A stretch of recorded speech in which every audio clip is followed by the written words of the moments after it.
Morning, everyone.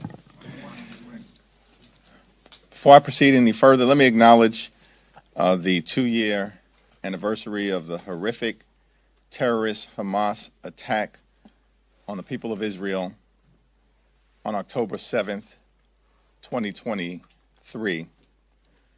More than 1,200 Israeli citizens and many American citizens were brutally murdered, and hundreds more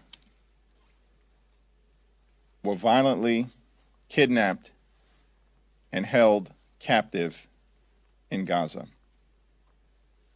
Later on today, I'll meet with several hostages who thankfully were released, as well as the families of those whose loved ones were tragically killed in Gaza.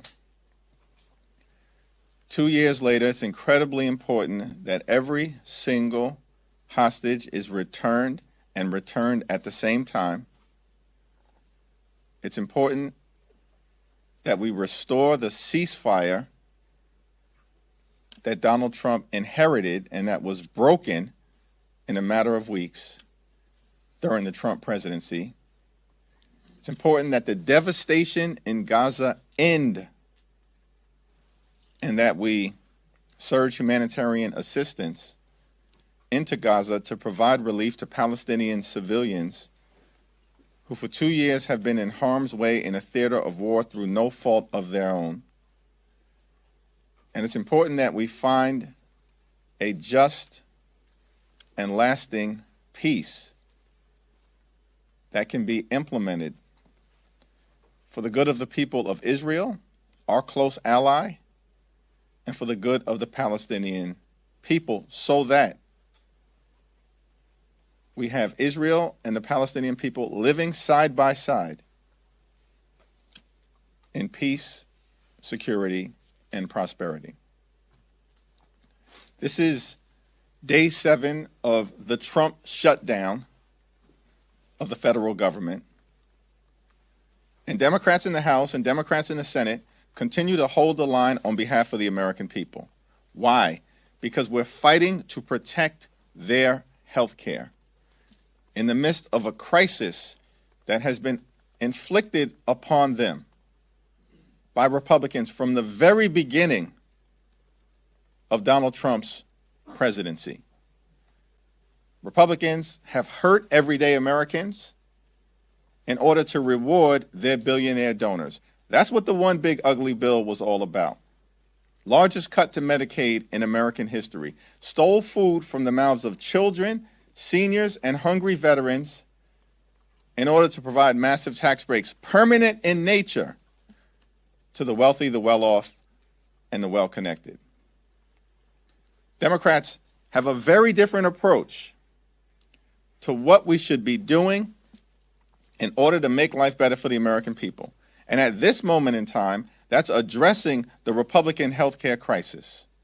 That is devastating millions of people all across the country. And because of the Republicans' continued refusal to extend the Affordable Care Act tax credits, tens of millions of Americans are about to experience dramatically increased premiums, copays, and deductibles that will bankrupt them or deprive them of the health care that they need for themselves, their children, and their families. That's completely and totally unacceptable.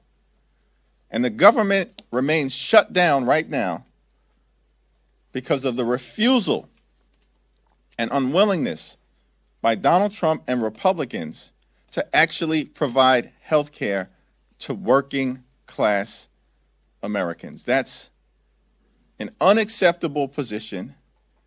And that's why Democrats continue to fight this fight on behalf of the American people. Whether they live in a blue state, a purple state, or a red state, this fight that Democrats are waging is on behalf of all Americans.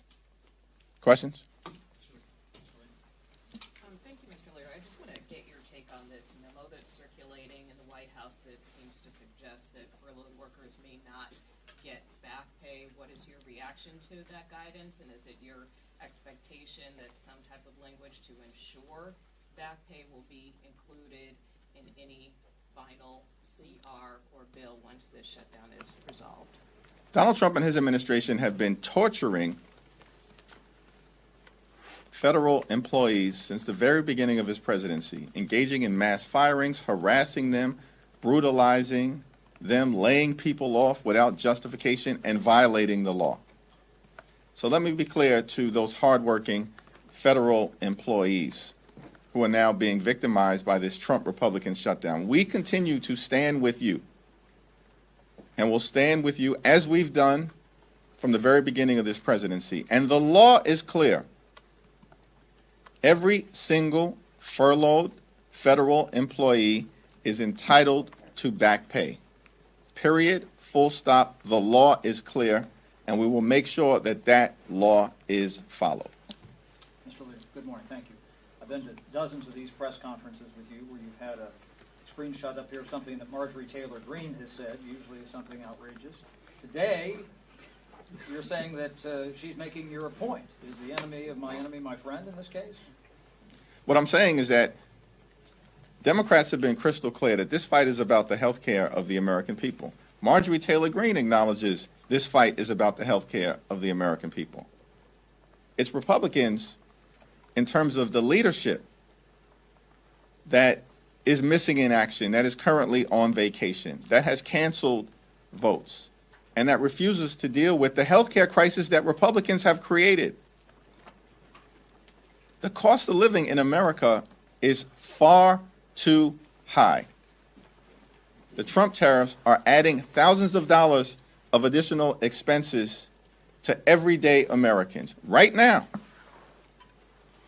rents out of control. Right now, housing prices out of control. Right now, electricity bills skyrocketing.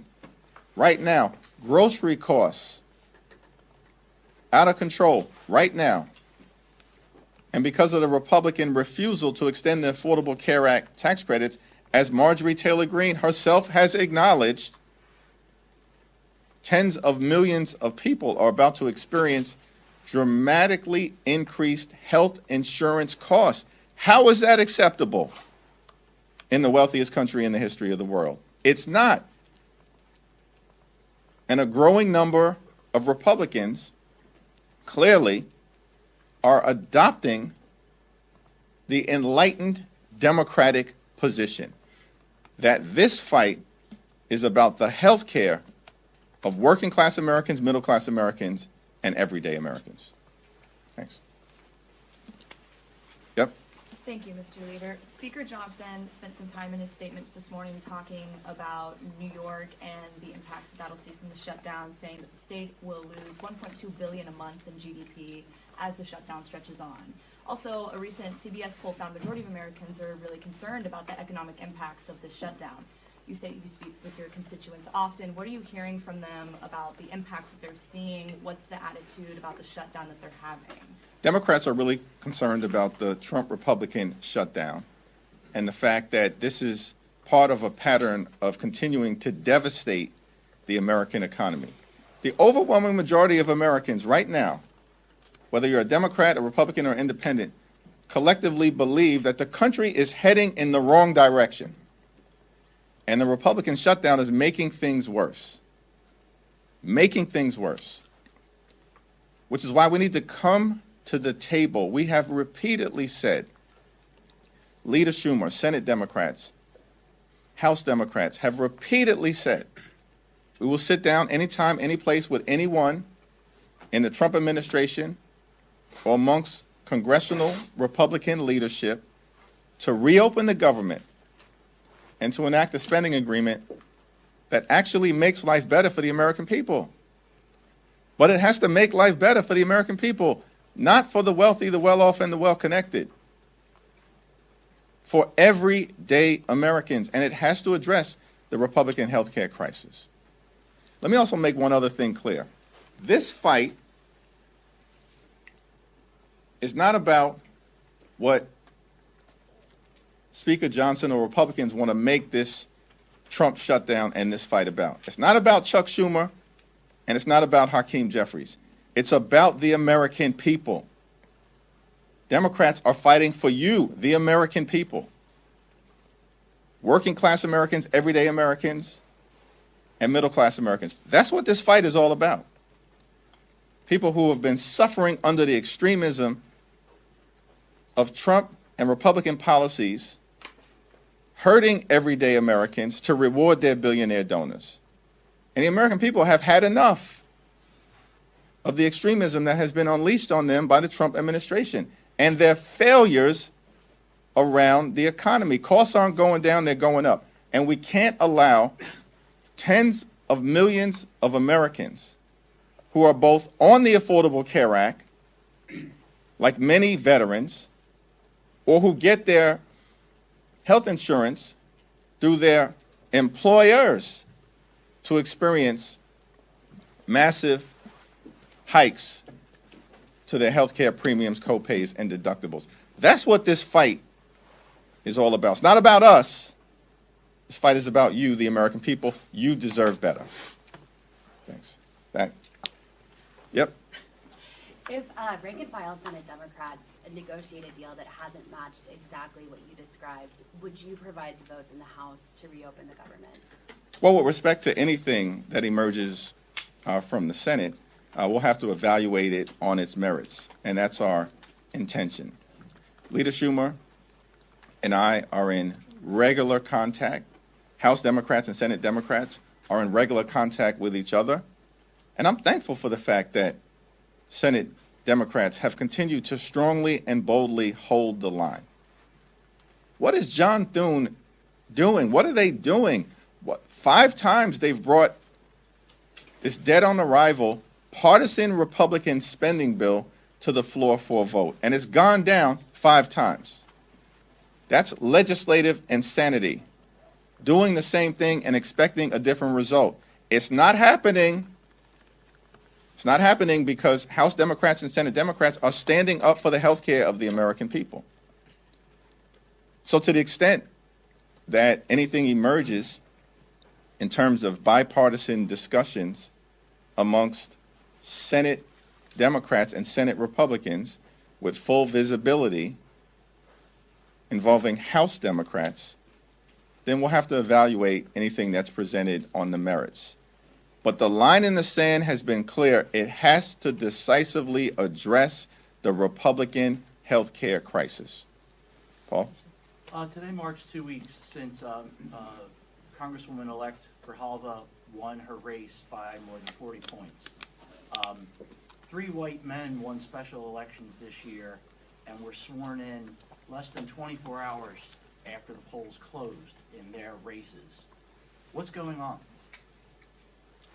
It's a very good question, and Mike Johnson has to actually answer that question as to why Republicans have refused to seat Representative-elect Adelita Grijalva. Why? She won her election decisively. She should have been sworn in yesterday during the pro forma session, which had occurred in April when 2 Republicans won special elections in Florida. They dramatically underperformed, won by margins that were far less than Representative-elect Grijalva, but they were sworn in immediately. And you know why they were sworn in immediately?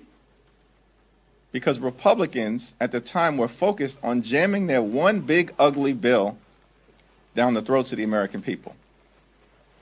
So when it comes to enacting massive tax breaks for Republican billionaire donors, they race to swear people in, which is what they did in April with those 2 extreme MAGA Republicans in Florida. But when it comes to Representative-elect Adelita Grijalva,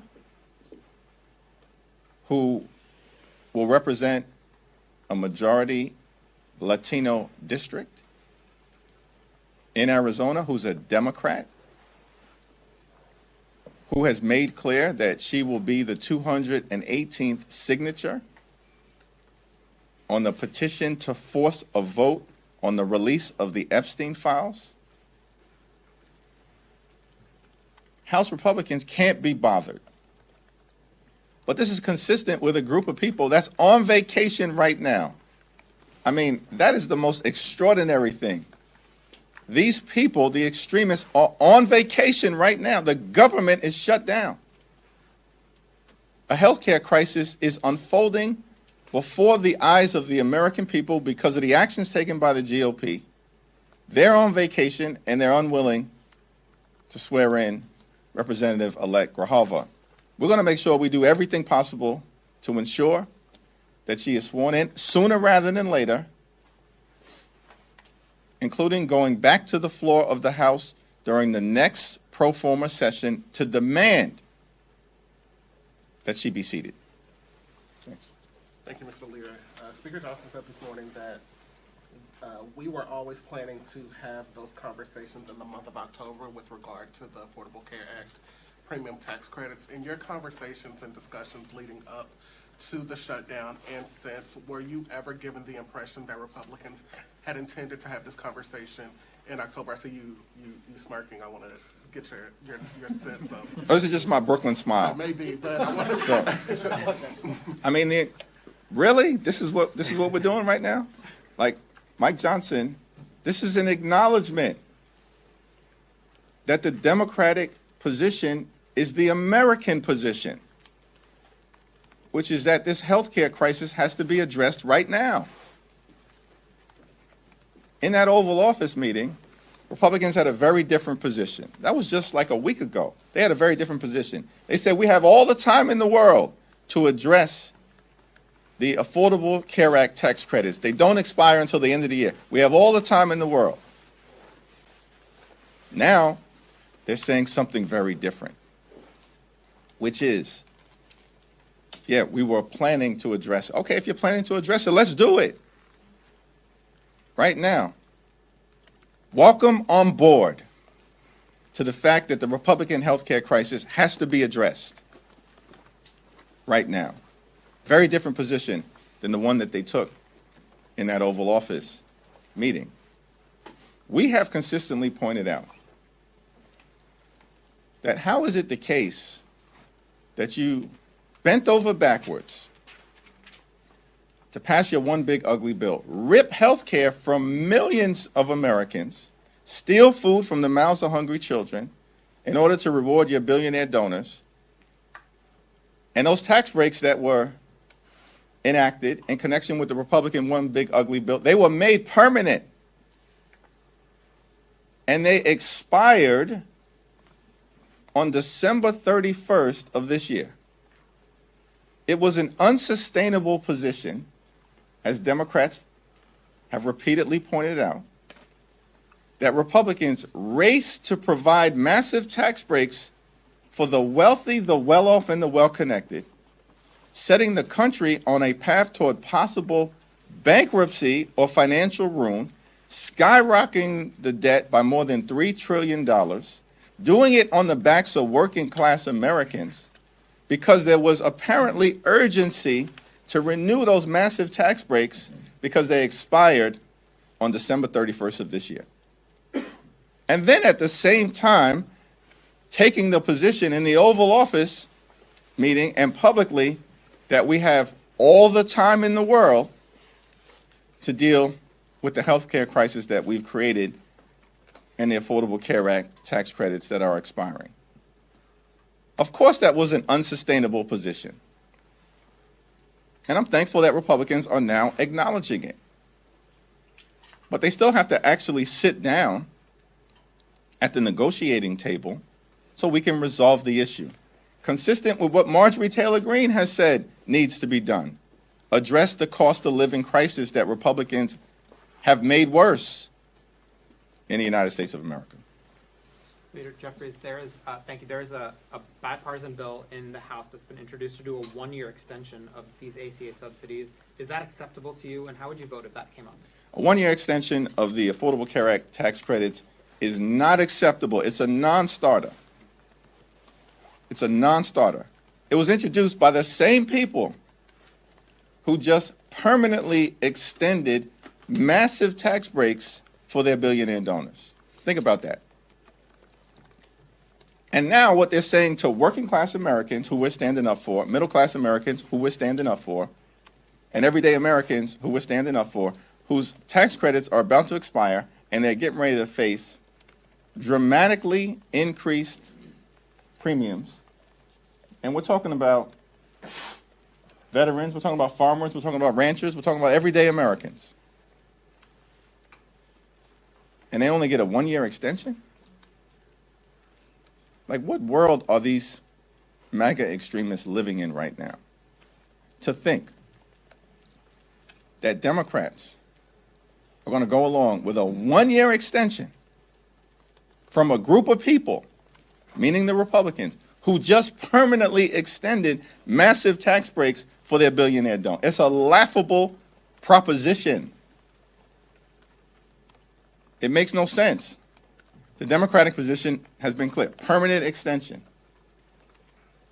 And let's go from there in terms of a negotiation. Yeah, Leader Jeffries, thank you. We talked about how President Trump said yesterday he's willing to work with Democrats and have the conversation about health care.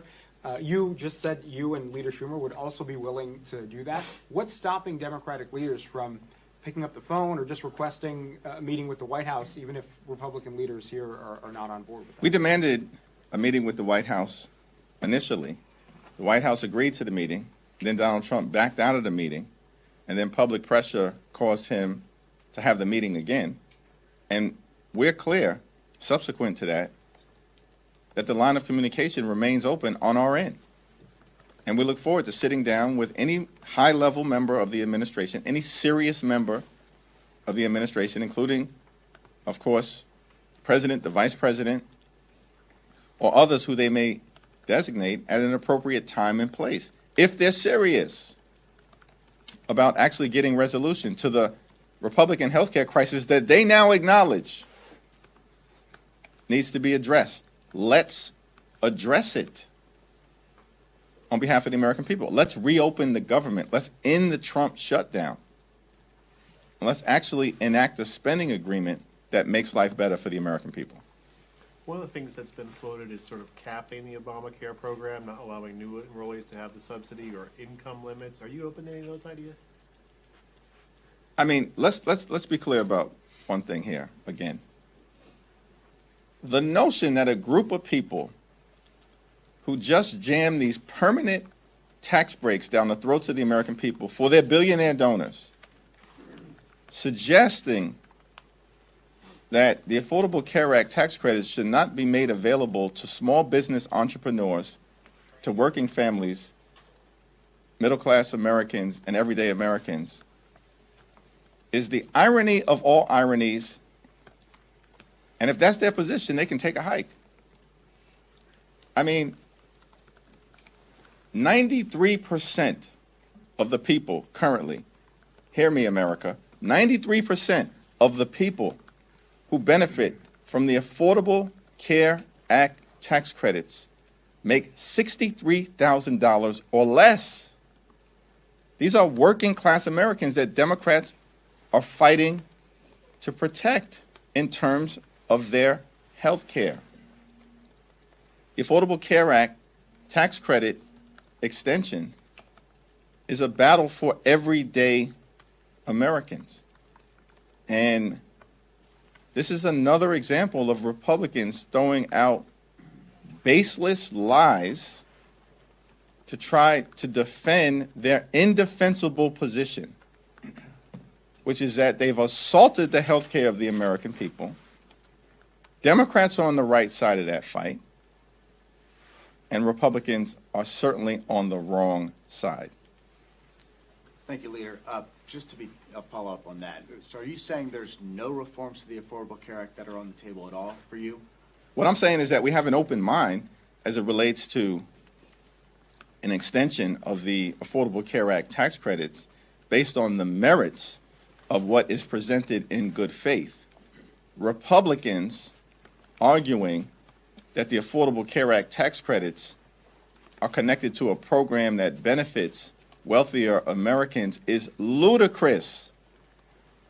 MAGA Republican voters don't even believe it, because a majority of them, MAGA Republican voters, correctly want the Affordable Care Act tax credits extended.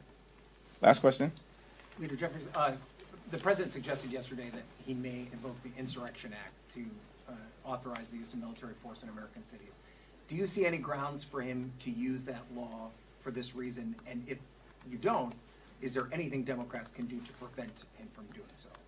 Well, there is zero basis for Donald Trump to invoke the Insurrection Act. Zero. It doesn't exist. It's another example of the Trump administration trying to unleash intentionally extremism on American citizens and hardworking American taxpayers. And as Democrats, we're going to continue to stand with Governor J.B. Pritzker in Illinois, stand with them in support of the lawsuit that was filed this morning, and stand with the people of other American cities in defense of their rule of law and the American way of life. Thank you. How about that Brooklyn smile for the Yankees against the